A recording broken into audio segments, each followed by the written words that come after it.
Ketika akses kesehatan tidak setara, potret ketimpangan BPJS di Puskesmas Ledeng, Kota Bandung. Perkenalkan, nama saya Andre Febrianto dengan NIM 2302037 dari kelas 2023B.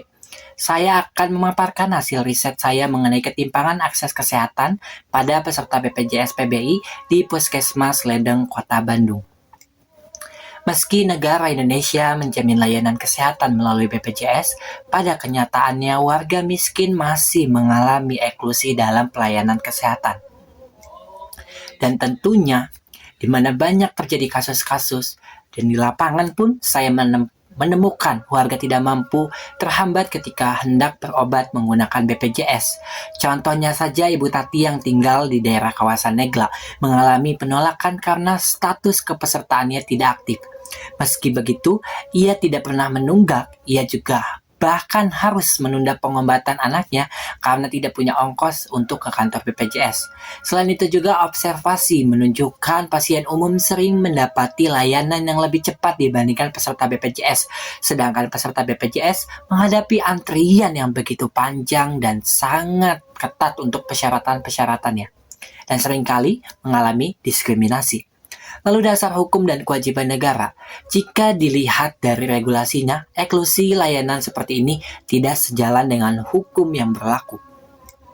Dan tentunya tertera Undang-Undang Dasar 1945 Pasal 28H Ayat 1 menjamin setiap orang berhak atas pelayanan kesehatan. Lalu Undang-Undang Nomor 40 Tahun 2004 tentang Sistem Jaminan Sosial Nasional atau disingkat SJSN. Lalu juga mengatur bahwa negara wajib menjamin peserta, terutama fakir miskin dan juga orang tidak mampu, untuk mendapatkan pelayanan kesehatan tanpa diskriminasi.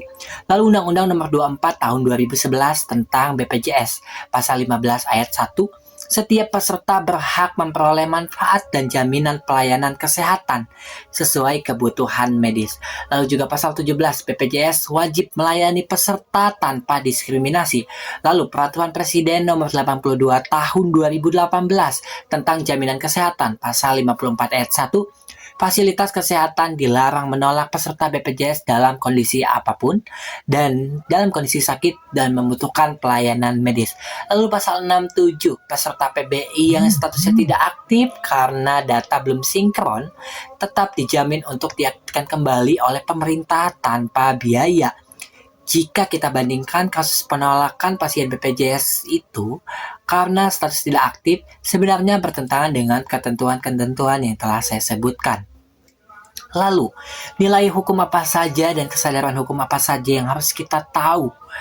Dari sini terlihat bahwa nilai keadilan, kesetaraan, dan perlindungan hak warga miskin masih belum terpenuhi.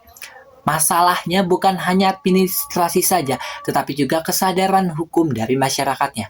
Banyak masyarakat miskin tidak mengetahui hak mereka bahwa puskesmas tidak boleh menolak pasien BPJS termasuk yang statusnya bermasalah.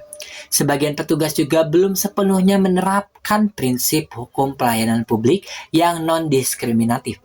Lalu ketidaksinkronan data BPJS dengan data DTKS menunjukkan lemahnya implementasi regulasi jaminan sosial.